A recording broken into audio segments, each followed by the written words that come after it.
Hello YouTube, j'espère que vous allez bien. On se retrouve dans une nouvelle vidéo et je suis trop contente de vous retrouver face cam. Pardonnez ma tête vraiment, mais je suis vraiment fatiguée en ce moment, sauf que je voulais tellement vous faire cette vidéo que je me suis dit ok, t'as pas le choix, tu fais la vidéo. En fait j'ai deux vidéos que je veux absolument vous faire et que je sais que j'aurai pas l'occasion de la refaire, donc j'espère de tout cœur que cette vidéo vous plaira. Aujourd'hui on est là pour parler de mon bilan lecture du mois de février et de mars, puisque je n'ai pas lu beaucoup durant ces 2 mois, et vous faire ma pile à lire du mois d'avril. Donc on va sans plus tarder commencer avec mon bilan lecture. Pour le mois de février, j'ai du coup lu le premier tome de la saga des dieux oubliés de Calypso Galdin. Ça a été une lecture un peu en demi-teinte parce que j'ai trouvé le début assez long à se mettre en place, mais par contre j'ai vraiment beaucoup aimé la deuxième partie. Je l'ai noté 4 étoiles et conseille de ne pas le lire avant 17 ans.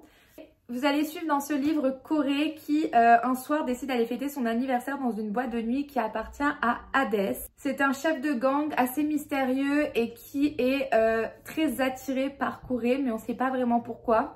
Pour Corée, elle a l'impression de l'avoir déjà vu, mais elle ne sait pas vraiment où et dans quelles circonstances. Donc elle va vraiment se poser des questions et elle va essayer de comprendre qu'est-ce qui se passe réellement. Et puis elle va commencer en fait à avoir des visions et comprendre que peut-être elle n'est pas simplement que Corée, mais que c'est peut-être aussi la femme d'Hadès, Perséphone. Donc je vous laisse avec la suite parce que franchement il y a quand même du très bon potentiel. Juste le début est assez long à se mettre en place, donc je vous conseille de persister parce que vraiment c'est juste que je pense que c'est le temps que ça se mette en place. Ensuite, Westwale de Lena Gifford de chez Nox. J'ai adoré ma lecture, vraiment c'était une lecture très sympa avec des personnages qui étaient très attachants, avec un petit peu le monde à la Gossip Girl, pas du tout la même histoire, mais juste le monde avec voilà des familles qui sont riches, etc. Enfin, dans ce monde-là.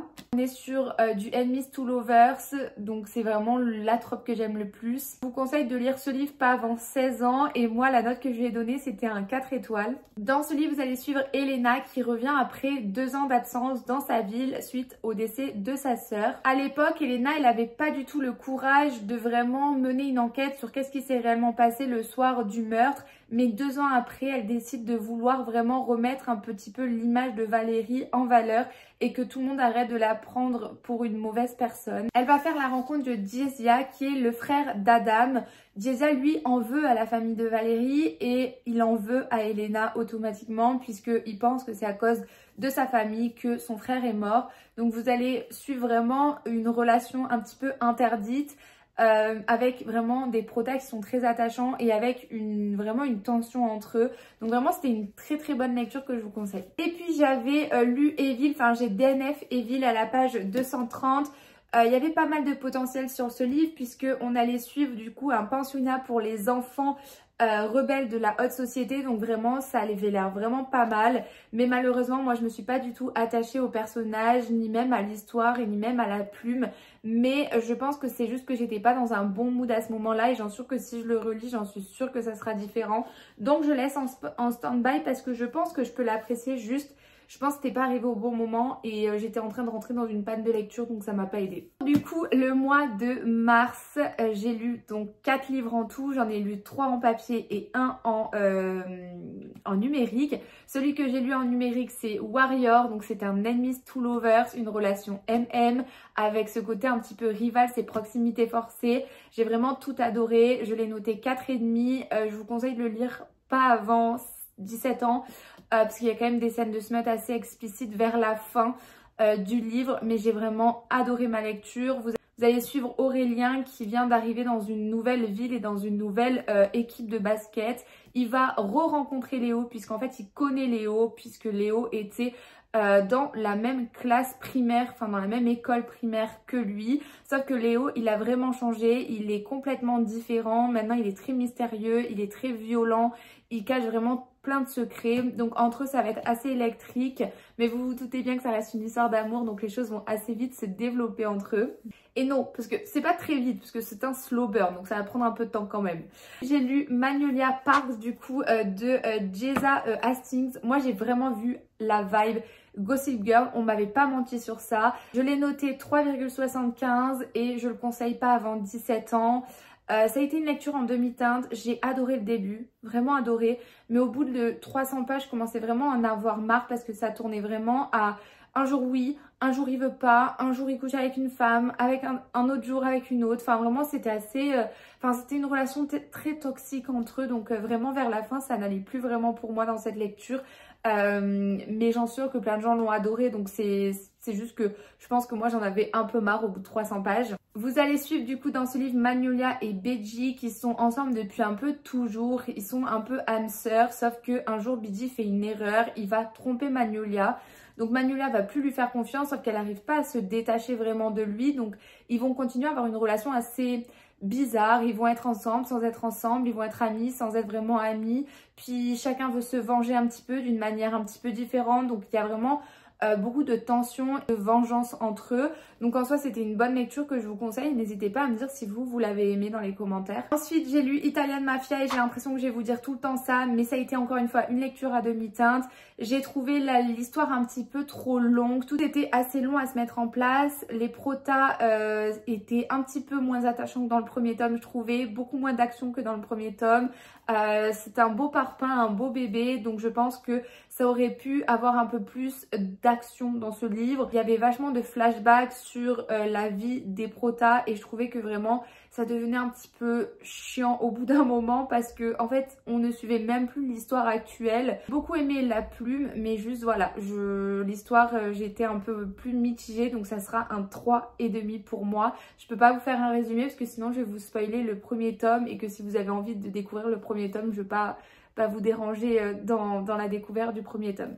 Du coup par contre j'ai lu l'unique et le seul coup de cœur depuis 2 mois maintenant, donc ça commence à faire, c'est The Golden Winter de Brittany Seccheri. J'ai adoré ce livre, j'ai versé ma larme, c'était une histoire qui était tellement belle, une plume tellement fluide, des protas tellement attachants avec une profondeur.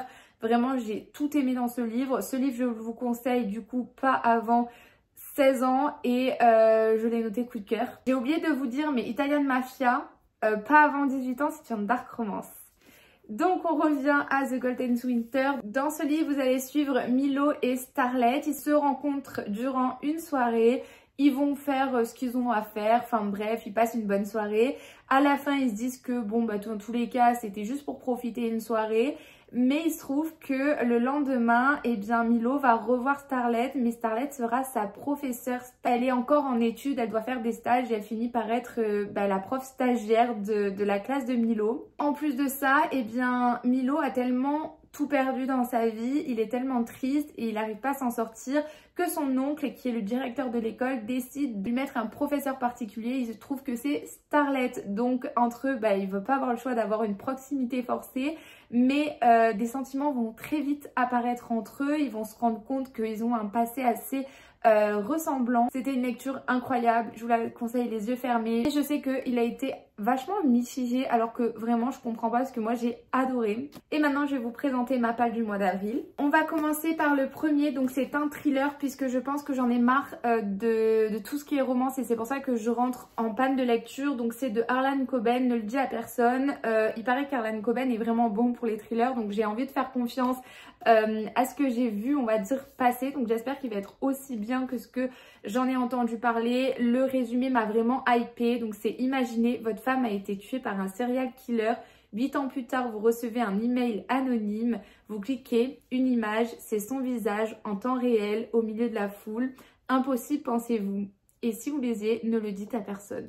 Voilà. Ça avait l'air incroyable, donc j'ai trop hâte de lire ce livre. Archer Voice de Mia Sheridan, j'avais adoré Le mal dans la peau, je crois que je fais que le dire, mais vraiment j'avais adoré.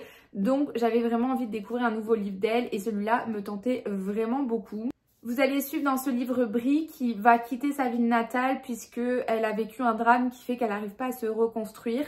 Mais à peine installée dans sa nouvelle maison, elle va faire la rencontre de Archer qui est un homme assez mystérieux. Et elle ne sait pas trop quoi penser de lui. C'est un homme que personne ne voit, que personne n'entend, il est très discret. Archer Voice parle de la rencontre d'une femme dont la mémoire reste bloquée sur une nuit d'horreur et d'un homme pour qui l'amour est la clé de sa liberté.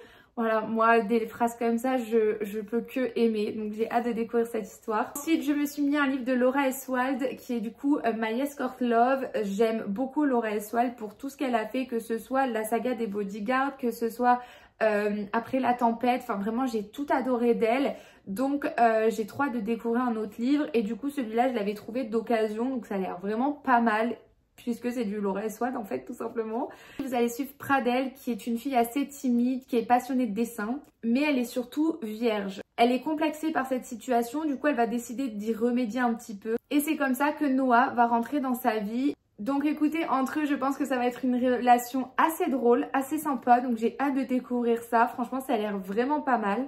Et le dernier que j'ai mis dans ma palle, c'est du Brittany et Chérie. De toute façon, je ne peux pas ne pas mettre du Brittany et Chérie parce que je suis amoureuse de cette femme. C'est la meilleure pour moi. Donc c'est The Problem with Dating. Et vraiment, il me donne beaucoup envie. Le résumé n'est pas celui qui me donne le plus envie. Mais juste parce que c'est du Brittany, ça me donne envie. J'ai hâte de découvrir cette histoire. Donc...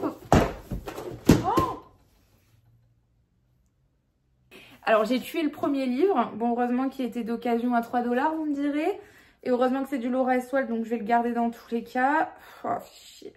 Mon deuxième livre, je l'ai bousillé ou pas? Non, ça va. On se retrouve du coup dans une nouvelle vidéo, j'espère que cette vidéo vous aura plu, n'hésitez pas à me mettre un petit commentaire comme d'habitude, moi je vous fais de gros bisous, prenez soin de vous.